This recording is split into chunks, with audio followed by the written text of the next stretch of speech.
उपासना शिविर की आलोचना नहीं करता हूं, सत्यनारायण जी की भी नहीं, लेकिन मैं मौन और संवाद का महत्व आपको समझा रहा हूं। तो हमारे जो बेलजी भाई देसाई हैं, ये गए विपश्यना शिविर करने और इनकी पत्नी भी गई। अब वहां पहला इंस्ट्रक्शन है कि 9 दिन आपको मौन रहना पड़ेगा या 10 दिन मौन रहना पड़ेगा। तो ये चले गए, पत्नी अलग पति अलग। और तीसरे दिन तो बेलजी भाई ने कहा कि मुझे लगा मैं पागल हो जाऊंगा, भागे वहां से, पत्नी भी भागी उन्हें। तो उन्होंने कहा कि यहां रह के पागल हो जाए, उससे अच्छा घर में लड़ मर के पागल हो जाए। उसके बाद उन्होंने कभी उधर मुंह नहीं किया। तो मैं कहना ये चाहता हूं कि ये जो मौन है ना, वो अपने काम के लिए नहीं है, ये तपस्वी लोगों के लिए, ऋषियों के लिए, मुनियों के लिए, जिनको कुछ दूसरे किस्म की साधनाएं करनी है, उनके अपने लिए तो संवाद है। और आप देख लो इस बात को कि जिस घर में संवाद जितना ज्यादा होगा, उस घर के तनाव उतने कम होने वाले हैं। वो संवाद भले फालतू का हो या बेफालतू का, इसका कोई मतलब नहीं। बेकार की बातें भी आप कर सकते, जरूर करिए। कभी कभी गप्पे मार सकते, मारिए, गप्पों का कोई अर्थ नहीं होता, लेकिन फिर भी आप मारिए। लेकिन उससे क्या होता है ना, जो संप्रेषण है वो महत्व का है। और हम तो बिना संवाद किए रह नहीं सकते। जैसे मैं उदाहरण दूं, हम बाजार जाते हैं, ठीक है, और कोई एक दुकान में चले गए। अब दुकान में आप कभी एक ऐसी दुकान में जाओ जो डिपार्टमेंटल स्टोर टाइप की है, जहां पे हर सामान रखा हुआ है, उसकी कीमत वहां पे चिपकी हुई है और कोई है नहीं वहां, कोई नहीं है वहां, सामान रखा हुआ है, कीमतें लगी हुई है, ये फलानी चीज इतने रुपए की, ढिमाकी चीज इतने रुपए की, उठाओ टोकरी में डालो, बिल बनवाओ, निकल आओ। एक तो ऐसी दुकान है। और एक ऐसी दुकान है जहां हर काउंटर पर एक कोई खड़ा है, चाहे कोई भाई खड़ा है, चाहे कोई बहन खड़ा है, और उसने भी लिख रखा है कि देखो ये चीज इस रुपए की। तो आप तो कुछ ना कुछ करने वाले हैं। आपको लिखा है तौलिया 20 रुपए की, रेट फिक्स है, फिर भी अरे भाई 18 में दोगे क्या? अब ये जो आपने कहा कि 18 में दोगे क्या, भले वो नहीं देगा, आप 20 में ही लाओगे, लेकिन वो संवाद करने का खोजा आपने रास्ता। रह ही नहीं सकते आप बिना संवाद के, रह ही नहीं सकते। अब भाजी वाला है, वो चिल्ला चिल्ला के बेच रहा है, टमाटर 10 रुपया किलो, टमाटर 10 रुपया किलो। हमने 20 बार सुन लिया, फिर भी यार 8 रुपए किलो देगा क्या? अच्छा 8.5 दे रहेगा, लगा दे भाई। नहीं 9 रुपए ले लेना, अरे 9.25 रुपए ले लेना। आप उससे मगजमारी कर रहे हो आधा घंटे, वो आपको मजा दे रहा है इसलिए कर रहे। भले आप 10 रुपए किलो में ही टमाटर खरीद। एक रिक्शा वाला है, मान लो रिक्शा चलाता है, उसका रेट फिक्स है कि 5 किलोमीटर 10 रुपए लूंगा, फिर भी आप उसके साथ मोल भाव करते हो कि नहीं करते हो? क्यों करते हो? संवाद के लिए। कोई लोग ये कहते हैं कि हम कंजूस है, कंजूस नहीं है। भाई बिना संवाद के हम रह नहीं सकते, प्रॉब्लम अपनी ये है, इसलिए हम उससे बातें कर रहे हैं। वो चाहे रिक्शा वाला हो, चाहे तांगे वाला हो, चाहे सब्जी बेचने वाला हो, चाहे तौलिया बेचने वाला हो, या कुछ भी बेचने वाला हो, हमें तो उससे संवाद करना ही है, क्योंकि बिना संवाद के व्यक्ति का संबंध बनता नहीं। और व्यक्ति का संबंध न बने तो ये प्रकृति से जुड़े कैसे आप? जब सबको कुटुंब मान के आप चल रहे हैं तो किसी से जुड़ाव तो हो, तो जुड़ाव होगा कैसे? वो तो संवाद से ही हो सकता है। किसी अनजाने आदमी से कैसे जुड़ेंगे आप? बिना बोले जुड़ सकते? सवाल ही नहीं उठता। हर अनजाने आदमी से आप जुड़ेंगे तो बोलकर जुड़ेंगे, और बोलने में संवाद तो आने ही वाला है। तो मैं कहना यह चाहता हूं कि अपने परिवारों में अभी क्या हुआ है, संवाद धीरे धीरे कम हो गया। ये जो हमारे कार्यकर्ता हमको शिकायत करते, राजीव भाई हमारी पत्नी मदद नहीं करती, हमारे बच्चे मदद नहीं करते, सब कार्यकर्ताओं के घरों में एक और एक प्रॉब्लम है, संवाद की कमी। संवाद करते नहीं, कुछ भी करके आएंगे बाहर, कभी घर में आकर नहीं बताएंगे हमने आज क्या किया। पत्नी पूछेगी 10 बार, अरे क्या किया क्या किया, फिर भी नहीं बताया। अरे तेरे काम की चीज है, बताएं क्या किया।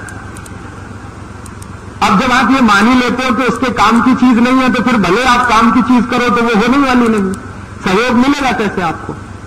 भले आपने दुनिया में तोप चलाई, घर आके बता तो दो कि मैं आज तोप चला के आया, मैंने 10 लोग मार डाले, बताओ तो सही, संवाद तो करो। और आप तो संवाद ही नहीं करोगे तो फिर तो गड़बड़ होने वाली। तो मेरे कार्यकर्ता जो मुझे ये शिकायत करते हैं कि परिवार का सहयोग नहीं मिलता, उसका एक ही कारण है कि हमारे परिवार में परिवार के संबंधियों के साथ संवाद बहुत कम है, और वो कई स्तर से कम है। एक स्तर जैसे ये है कि आप कहीं गए, आपने बताया नहीं आप कहां गए, बस हो गया किस्सा खत्म। आप कहीं जा रहे हैं, भले आप 5 मिनट के लिए घर के बाहर जा रहे हैं, लेकिन आपने बता दिया कि मैं पोस्ट कार्ड खरीदने जा रहा हूं, तो ये संवाद ही तो हुआ। आपने तो बस जुड़ाव हो गया। हर क्षण जुड़ाव चाहिए आदमी को, और आपने बताया नहीं, आपने तो मौन धारण कर लिया। अब आप कहीं चले जाएं, भले कितना भी महत्व का काम करके आए, लेकिन आपका संवाद हुआ नहीं है, तो उस काम का घर वालों के लिए कोई मतलब नहीं है, वो कितना ही बड़ा काम आप करिए। अब उनके लिए जब उस काम का कोई मतलब नहीं है तो बेकार है आपका सब काम, आप प्रेषित ही नहीं कर पाते। कम्युनिकेशन में बहुत लैकिंग है, और ये भी एक अहंकार, बस और कुछ नहीं। हम क्यों बताएं जी, और क्यों बताएं, क्योंकि हम तो मालिक हैं इस घर के। अब वही गड़बड़ है, मालिक नहीं है भाई, आप इस घर के ट्रस्टी हैं। भगवान ने ये घर आपको थोड़े समय के लिए दिया है, हमेशा ये रहने वाला नहीं है आपके पास। मैंने आपसे कहा कोई सगा संबंधी हमेशा आपके साथ नहीं रहने वाला, कोई वस्तु आपके साथ नहीं रहने वाली, आपका शरीर आपके साथ रहने वाला नहीं, तो मालिक कैसे हो गए? मालिक तो आप तब हुए जो कोई चीज हमेशा आपके कंट्रोल में रहे। ये शरीर तक आपके कंट्रोल में नहीं रहेगा थोड़े दिन के बाद, फिर आप मालिक कैसे मानते हैं अपने आप को? तो जब हमारे मन में ये मालिकियत का भाव आता है कि ये परिवार के तो सब मुझसे छोटे हैं, क्योंकि मैं इनकी जीविका चलाता हूं, मैं इनका मालिक हूं, बस वहीं गड़बड़ हो जाती है और वहीं से संवाद टूटता है। संवाद जहां टूटेगा वहां पर बेरुखी आएगी, और वो बेरुखी धीरे धीरे बढ़ती चली जाएगी, और कोई दिन गुस्से में फटेगी, आपके घर में टूटने की नौबत आ जाएगी। दुनिया का कोई वकील, कोई जज आपको नहीं बचा पाएगा। मेरे मित्र हैं बंबई में, ये फैमिली डिस्प्यूट सुलझाते हैं जज हैं, वो कहते हैं तो समझ में नहीं आता मैं क्या करूं। तो मैंने कहा कानून की किताब के आधार पर ये नहीं हो सकता। आप बस इतना करो कि पति पत्नी को कहो कि थोड़ा अहंकार कम करके एक दूसरे से क्षमा मांगना शुरू कर दें, एक दूसरे की प्रशंसा करना शुरू कर दें, घर टूटने से अपने आप बच जाएगा। और वो कहते यही नहीं होता, वो अपना वकील लेके खड़ा ही, अपना वकील लेके खड़ा, उसका वकील ये तुर्रम खा, उसका वकील ये तुर्रम, बस गया परिवार उसमें। तो वहां तक नौबत नहीं आए तो उसके लिए ये बहुत सरल है। और एक चलते चलते छोटी सी 2-3 आखिरी बातें कि अगर हम हमारे परिवार में एक भौतिक काम और कर सकें, एक भौतिक काम तो मैंने कहा कि सब साथ मिलकर खाना खाएं, संवाद के लिए वो बहुत जरूरी है। संवाद क्यों जरूरी है? क्योंकि जुड़ाव उसी से होता है आदमी का। हर क्षण संवाद हर बार नया जुड़ाव लाता है। आप कई बार महसूस करेंगे कि संवाद करते करते आपका किसी के प्रति प्रेम बढ़ता है, या किसी के प्रति आकर्षण बढ़ता है। उसको जितना कम करते जाएंगे प्रेम भी कम होगा, आकर्षण भी कम होगा, सब चीजें कम होती जाएंगी। प्रेम कब तो कम होगा, मैंने आपसे कहा टेंशन बढ़ेंगे वगैरह वगैरह सब होगा। तो इसलिए इसका बहुत महत्व है। इसी के साथ एक चीज का और महत्व है, जो भौतिक बात है, वो ये एक दूसरे की सेवा करना। हम बीमार हैं तो हमारी कोई सेवा करे, लेकिन अपेक्षा न रखें। मैंने आपसे पहले कहा अपेक्षा रखेंगे तो मोह में जाएंगे, और बिना अपेक्षा के करेंगे तो प्रेम में जाएंगे। तो प्रेम के आधार पर हम सेवा करें। मान लीजिए हमारे पिताजी बीमार हैं, हमारी माँ बीमार है, हमारा भाई बीमार है, हमारी बहन बीमार है, या हम बीमार हैं, तो मैं बीमार हूं तो मेरी कोई सेवा कर रहा है, या कोई दूसरा बीमार है तो मैं उसकी सेवा कर रहा हूं, बिना इस अपेक्षा के कि ये मेरी करें तो बहुत अच्छा, लेकिन अपेक्षा ना हो उसमें। तो क्या होगा कि प्रेम तत्व प्रबल होता जाएगा, लगातार बढ़ता जाएगा। और सेवा आप जानते हो इतना बड़ा माध्यम है जो किसी को भी जीत सकते। आपने देखा नहीं है, ये जो ईसाई मिशनरियां हैं, इन्होंने सेवा भाव से ही हिंदुस्तान के एक बहुत बड़े इलाके को जीत रखा।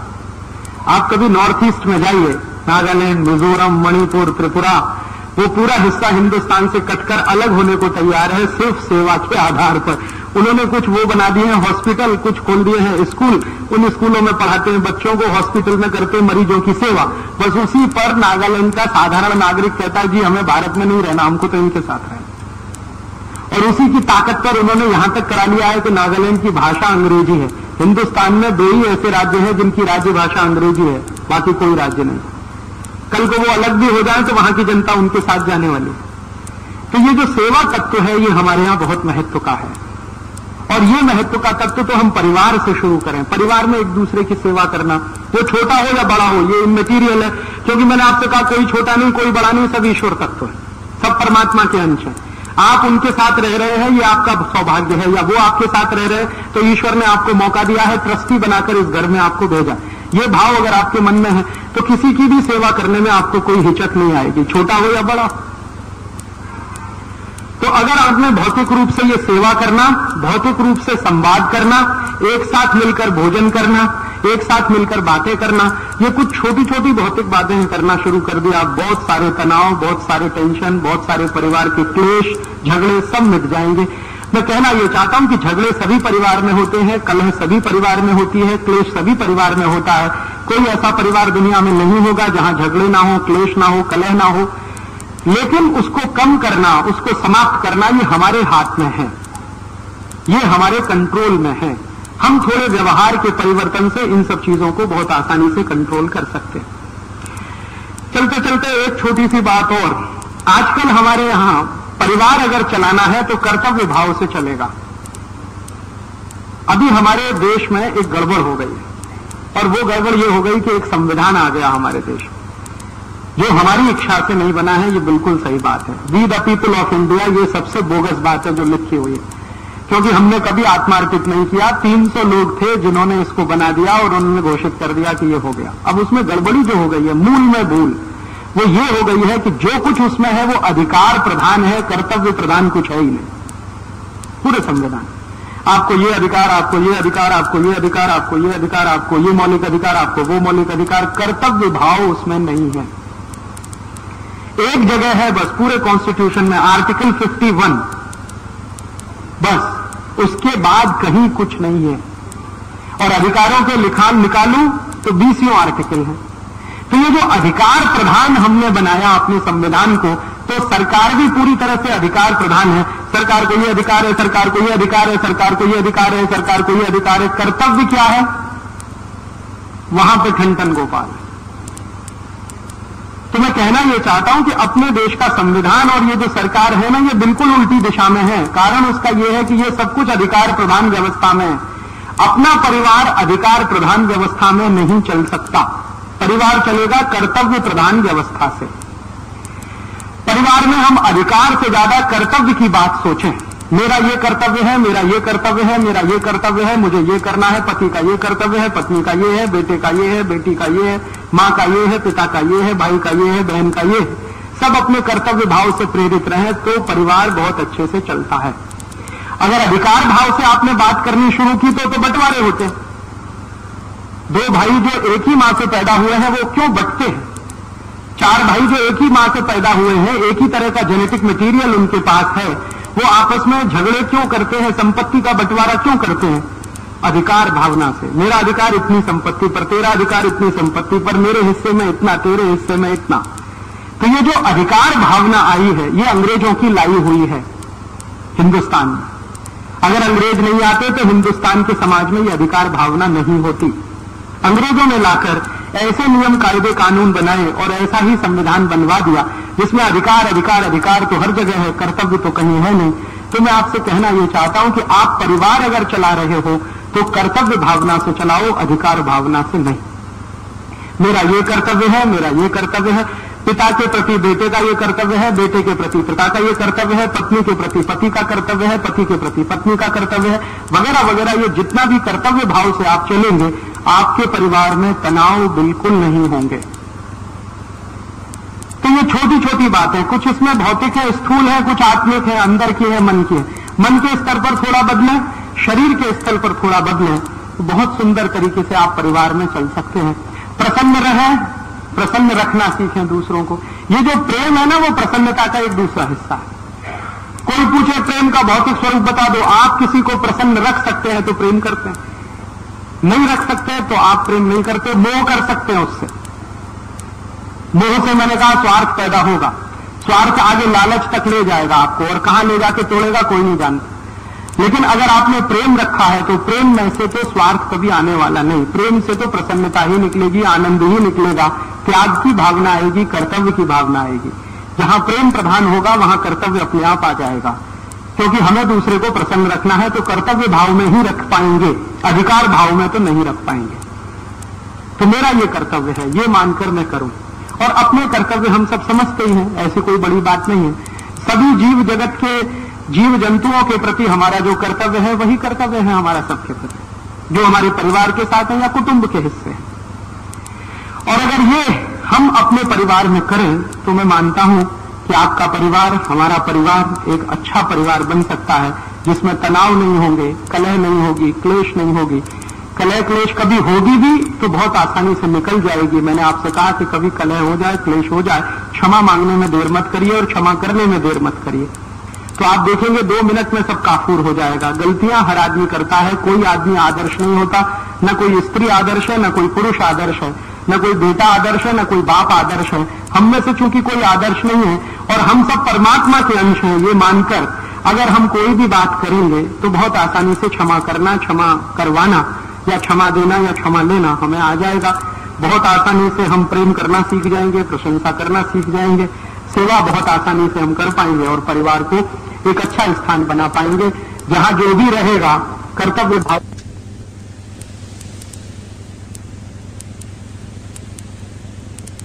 एक छोटी सी बात ये कहना चाहता हूं कि मैं ये जो कह रहा था ना परिवार में, ये मैं आपको एक गहरी बात कहना चाहता हूं, मुझे याद आ गई तो मैं कह दूं कि एक बार मैं एक बड़े संत से बहस कर रहा था। अब उनका नाम नहीं बताऊंगा मैं आपको क्योंकि उसके दूसरे कारण। तो मैं उनसे बहस कर रहा था, बहस इस बात पे कि आप कहते हो मोक्ष है, मोक्ष है, मोक्ष है, आप मुझे मोक्ष ले जा सकते हैं क्या? तो उन्होंने मुझे कहा कि कोई दुनिया का दूसरा आदमी दूसरे को मोक्ष नहीं ले जा सकता, माने मैं तुमको मोक्ष नहीं ले जा सकता, तुम चाहो तो खुद मोक्ष जा सकते हो। तो मैंने कहा ये तो सब साधु संत कहते हैं कि मेरे पास आओ, गंदा ताबीज बनवाओ, मैं तुम्हें मोक्ष ले जाता हूं। इतने 1000 की गुरु दक्षिणा दे दो, इतने लाख की गुरु दक्षिणा दे दो, एक गंडा बांधता हूं, एक ताबीज बांधता हूं, चलो मोक्ष में मिलेगा। तो उन्होंने कहा ये सब पाखंडी है, कोई साधु संत नहीं है, ये सब आध्यात्मिक उद्योगपति है। कोई भी आदमी जो ये कहता है आपसे कि मैं आपको मोक्ष ले जा सकता हूं, आप जान लो कि उससे बड़ा पाखंडी दुनिया में कोई नहीं। और बहुत सारे ऐसे पाखंडी लोगों ने समाज का बहुत दुरुपयोग किया है, बहुत नुकसान भी किया है। कोई भी आपसे ये कहता है, कितना भी ऊंचे पद पर बैठा हुआ हो, वो अगर कहे कि मैं आपको मोक्ष ले जा सकता हूं, ये दुनिया का सबसे बड़ा पाखंडी आदमी है जो ये कह रहा है। कारण उसका क्या है? दुनिया में कोई व्यक्ति खुद तो मोक्ष जा सकता है लेकिन दूसरे को नहीं ले जा सकता। अब एक दिन क्या हुआ कि जो संत से मैंने ये बात कही तो उन्होंने कहा तुम्हारी कोई जिज्ञासा है मोक्ष के प्रति? मैंने कहा मेरी बहुत जिज्ञासा है। तो कहने लगे तुम क्या सीखना चाहते हो क्या? मैंने कहा मैं ये जानना चाहता हूं कि मोक्ष किसको होता है किसको नहीं होता। तो उनका अच्छा कैसा करो वेद पढ़ लो। तो मैंने कहा पूरे वेद पढ़ूंगा तो तकलीफ है, इतना समय कम है। तो उन्होंने कहा अच्छा मैं तुमको कुछ हिस्से वेद के बता देता हूं, तुम पढ़ लो। तो मैंने फिर कुछ पढ़ा उनके सानिध्य में रह के, संस्कृत थोड़ा बहुत सीख के फिर पढ़ा। तब मेरे समझ में आया एक बहुत सुंदर बात हमारे वेदों में कही गई है, जो त्रिविध दुखों से मुक्त हो जाए और दूसरे को दुखों से मुक्त कराए वही मोक्ष जाता है। अब त्रिविध दुख क्या है? दैहिक, दैविक और भौतिक। दैहिक दुख माने शरीर का दुख, माने आप बीमार हैं, लाचार हैं, अपंग हैं, बेकार हैं वगैरह, ये सब दैहिक दुख। दैविक दुख माने भूकंप आ गया, अकाल पड़ गया, धरती फट गई, दावानल हो गया, ये दैविक दुख। और तीसरा भौतिक। भौतिक दुख माने गरीबी आ गई, भूखमरी आ गई, भूख से मरना पड़ रहा है, बिना कपड़े हम ठंड में ठिठुर रहे हैं, मर रहे हैं, ये भौतिक दुख। तो 3 दुख माने गए हैं दुनिया में, दैहिक, दैविक और भौतिक। तो जो व्यक्ति इन 3 दुखों से मुक्त हो जाए और दूसरे को मुक्त करवाने का काम करे वही मोक्ष जाने का अधिकारी है। अब आप उसमें बताओ कहां गंदा, कहां ताबीज और कौन सा आपको ये करना, बताओ मुझे। और ये एक ऐसी बात है जिस पर मैंने हिंदुस्तान के कई साधु संतों से बहस की और मैं उनसे कहता हूं कि आप बोलो आप इससे सहमत हो कि नहीं? तो कहते हैं हाँ बात तो सही है, क्योंकि इसको नकारेगा कौन? क्योंकि ये मेरी बात नहीं है, हजारों साल पहले कही हुई, वेदों में लिखी हुई ऋषि मुनियों की बात है। उपनिषदों में भी इस पर कई किस्से हैं, पुराणों में तो कई लोगों ने उसको अपने तरीके से व्याख्यायित किया। तो ये तो सत्य है। और हमारे यहां हिंदुस्तान में क्या होता है ना, सत्य हमेशा सनातन होता है। कलयुग भले आ जाए, द्वापर भले आ जाए, त्रेता भले आ जाए, सतयुग भले आ जाए, कृतयुग भले आ जाए, लेकिन सत्य तो सनातन है। सतयुग में भी वही है, द्वापर में भी वही है, त्रेता में भी वही है, कलयुग में भी वही है, कृतयुग में भी वही है। सत्य सनातन है हमारे यहाँ, सत्य कभी बदलता नहीं। तो ये सत्य है कि जो त्रिविध दुखों से मुक्त हो जाए और दूसरों को मुक्त कराए वही मोक्ष जाने का अधिकारी है। ये बात मेरे समझ में अभी आई है। तो अब कोई मुझे ये कहता है कि राजू भाई आप ये आजादी बचाओ आंदोलन क्यों चलाते हो? तो मैं कहता हूं मोक्ष जाने के लिए चलाता हूं। मैंने तो अब ये जवाब देना शुरू कर दिया। मैं किसी को ये कहता ही नहीं कि मैं कोई क्रांति करने वाला हूं, कि क्रांति होने वाली है, कि व्यवस्था बदलने वाली है कि नहीं बदलने। मैं तो ये कहता हूं कि भाई मैं त्रिविध दुखों से मुक्त होना चाहता हूं, दूसरों को कराना चाहता हूं, तो मैं मोक्ष जाने का अधिकारी हूं, इसलिए ये सब कर रहा हूं। आप भी अगर मेरे साथ मोक्ष चलना चाहें तो आप भी ये करिए। और हमारे यहां तो मोक्ष से ऊंची कोई चीज होती नहीं। हम कहते हैं ना, ये जन्म जन्मांतर के दुखों से छूटना है, ये बार बार जन्म लेना, बार बार आना, फिर जन्म लेना, फिर आना, फिर जाना, ये काय को चक्कर चलाना। मोक्ष ही ले लो ना, हमेशा के लिए खत्म किस्सा। तो मोक्ष आप चलो, मैं भी चलूं, पूरा देश चले, तो इसका एक ही शर्त है कि आप त्रिविध दुखों से मुक्त हो जाओ और दूसरे को कराओ। तो आप दैहिक दुख से मुक्त हो जाओ। दैहिक दुख माने आपके शरीर में कोई कष्ट न रहे, तो आप संपूर्ण स्वस्थ रहो। दूसरा, दैविक दुखों से मुक्त हो जाओ, माने कहीं भूकंप आ गया, धरती कंप आ गया, भूचाल आ गया और उसमें आप फंस गए हैं, तो उस दुख से मुक्त हो और दूसरे को भी करा दो। कोई भूकंप में मर गया है, कोई भूकंप में फंस गया, उसकी मदद कर दो, वो भी दुख से बाहर आ जाए। और भौतिक दुख से माने गरीबी, भूखमरी, बेकारी से आप दूर हो जाओ और दूसरे को भी दूर कराओ। तो ये 3 काम आप करो, 3 काम मैं करता हूं, हम दोनों मोक्ष चलेंगे, पूरे हिंदुस्तान का 105 करोड़ का मोक्ष हो जाए। अब अगर आपको ये बात समझ में आती है कि मोक्ष जाने का ये रास्ता है, तो आपको वही करना पड़ेगा जो मैं कर रहा हूं। क्योंकि दैहिक दुख से आप मुक्त हो गए, ठीक है, आपने योग किया, प्राणायाम किया, आपने साधना की, दवा खाई, ये किया, आप तो दैहिक दुख से मुक्त हो गए। लेकिन दूसरे को अगर नहीं कराया तो आप तो रह गए यहीं, तो फिर तो मोक्ष नहीं होने वाला। तो आप हो जाओ मुक्त, फिर दूसरे को करा दो। आप दैहिक दुख से मुक्त हो जाओ, दूसरे को करा दो। भौतिक दुख से मुक्त हो जाओ, दूसरे को करा दो। तो आप भी मोक्ष चलो, मैं भी मोक्ष चलूं, ये बार बार जन्म जन्म का चक्कर ही फट जाए। तो इसलिए ये आजादी बचाओ आंदोलन में करता हूं। अभी मुझे इसका बहुत अच्छा जवाब मिल गया। कोई पूछता है आप क्यों करते हो? कोई कहता राजीव भाई के मन में प्रधानमंत्री बनने की इच्छा है, कोई कहता ये एक दिन पार्लियामेंट में जाने ही वाले हैं, कोई कहता ये कोई पार्टी बनाने वाले हैं, कोई कहता ये मंत्रिमंडल बनाने वाले हैं। अभी मैं सबको कहने वाला हूं कि मेरी एक ही इच्छा है कि मुझे मोक्ष हो जाए, माने अगली बार मुझे जन्म न लेना पड़े। तो उसके लिए तो ये शर्त है और वो शर्त की पूर्ति मैं कर रहा हूं, उसी के लिए ये आजादी बचाओ आंदोलन चला रहा हूं। तो आप अगर इस तरह का कोई काम करें अपने जीवन में, तो आप भी इन तीनों दुखों से मुक्त होंगे, दूसरे को कराएंगे। तो इसके लिए हम आजादी बचाओ आंदोलन चलाते हैं। अब आप इसमें कुछ अगर मदद कर सकें तो करिए। क्या मदद कर सकते हैं? हम दूसरों का दुख दूर करने के लिए क्या क्या करते हैं? जैसे बहुत सारे गरीब लोग हैं देश में, बेरोजगार हैं, उनको ज्यादा से ज्यादा रोजगार मिले, उसके लिए रात दिन हम लगे रहते हैं। तो कैसे हो? वो कुछ सामान बनाए, उनका सामान बाजार में बिके, वो सामान बेचकर उनको मुनाफा हो ताकि उनका जीवन चले। तो इसलिए हम छोटे छोटे उद्योग, कुटीर उद्योगों को समर्थन देते हैं और लोगों से कहते हैं कि ये बड़े बड़े विदेशी माल मत खरीदो, छोटे छोटे स्वदेशी कुटीर उद्योगों का माल खरीदो, ताकि उन गरीबों का रोजगार बने, उनका भौतिक दुख दूर हो जाए।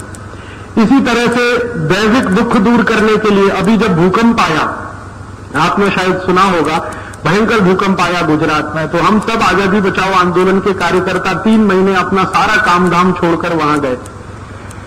और क्यों गए? तो जिनके ऊपर वो दैविक आपत्ति आई है उनको थोड़ा मदद करें, उनका थोड़ा दुख दूर करें। तो दवाएं बांटने का काम हमने किया। और किसी ने मुझे कहा कि आप ये क्यों करते हो? तो मैंने कभी ये नहीं कहा कि हम ये स्वार्थ के लिए, हमने कहा कि भैया हम तो इसलिए करते हैं कि हमें मोक्ष जाना, हमें मालूम है कि इनको दैविक दुख आया है। अब इनका दैविक दुख अगर हम दूर करा दें तो हमें मोक्ष जाने की एक सीढ़ी आगे मिल जाएगी। तो इसलिए तो हम ये करते हैं। इसलिए नहीं कर रहे हैं कि हमें कोई परोपकार करना है। परोपकार हो रहा है वो तो उसका दूसरा हिस्सा है, हमें तो मुख्य ये है कि मोक्ष जाना है, इसलिए हम ये सब कर रहे हैं। तो हमने आजादी बचाओ आंदोलन की तरफ से जो भी सेवा काम किया, न तो उसको अखबार में छपाया, न उसका बैनर बनाया, न उसका पोस्टर बनाया, कुछ नहीं किया, क्योंकि हमें अपने लिए करना है, किसी दूसरे के लिए नहीं करना। तो अगर आप ऐसे कुछ काम अपने हाथ में ले लें जिनसे आप ये दूसरों के दुखों को दूर करा सकें, और मैं मानता हूं कि जो मनुष्यता है या जो इंसानियत है तो इसी बात से नापी जाती है कि आप अगर दुखी नहीं है तो दूसरे को भी दुखी ना होने दें, उसी में आपकी मनुष्यता और इंसानियत झलकती है। तो अगर आप ऐसे काम में हमारी कुछ मदद करेंगे तो आप भी इस मोक्ष जाने के रास्ते पर चल सकेंगे, ये निवेदन मेरा है। तो आजादी बचाओ आंदोलन का जो काम है उस काम का आप मदद करें। ज्यादा से ज्यादा स्वदेशी सामान खरीदें, छोटे छोटे उद्योगों के सामान खरीदें ताकि उनका दुख दूर हो। देश का पैसा विदेश में न जाने दें ताकि देश को कर्ज न लेना पड़े, फिर हमें दूसरे दुख में न फंसना पड़े। कहीं कोई प्राकृतिक आपत्ति आ जाए तो तुरंत सेवा के लिए दौड़ पड़े ताकि आप जो दुख से गुजर चुके हैं या नहीं गुजरना चाहते वो दूसरा ना गुजरे। ऐसे ऐसे छोटे छोटे काम। तो आप जब यहां से जाएंगे तो नीचे एक स्टॉल लगा हुआ है, उस स्टॉल पर छोटे छोटे गरीब कारीगरों द्वारा बनाई गई कुछ वस्तुएं रखी हुई हैं। कोई दंत मंजन है, कोई खादी के कपड़े हैं। 10-12 गरीब कार्यकर्ता हमारे सेवाग्राम आश्रम में खादी बनाते हैं और वो खादी के कपड़े यहां पर आए हैं। आप अगर उनको खरीदेंगे तो कुछ 10-11 जो गरीब कार्यकर्ता हैं उनका भौतिक दुख आप दूर कर सकेंगे और वो भौतिक दुख आपने दूर किया तो उनके लिए एक रास्ता खुलेगा और आपके लिए भी एक रास्ता खुलेगा। ऐसे ही कई कार्यकर्ता हमारे पुस्तकें बनाते हैं, कैसेट बनाते हैं प्रचार के लिए। अगर आप वो ले सकेंगे तो बहुत अच्छा है। कुछ कार्यकर्ता अखबार छपाते हैं, उन अखबारों में ये सब खबरें आती हैं कि हम कहाँ क्या कर रहे हैं। वो अखबार के अगर आप मेंबर बन सकेंगे तो ये उनके लिए एक रास्ता खुलेगा। तो आप मदद रूप साबित हों ऐसे लोगों के जो कुछ ना कुछ दुख में फंसे हैं, बेरोजगारी के कारण, गरीबी के कारण, भुखमरी के कारण। तो ऐसे ही गरीब बेरोजगार लोगों की गरीबी बेकारी दूर करने के क्रम में हम ये सारा काम करते हैं स्वदेशी का। उस काम में आप भी सहयोग करेंगे तो शायद हम और आप एक ही पथ के अनुगामी बन सकेंगे और कोई बड़े उद्देश्य को हासिल कर सकेंगे। इतना ही कहकर आप सबका बहुत आभार, धन्यवाद। आपने बहुत शांति से सुना, बहुत आभार।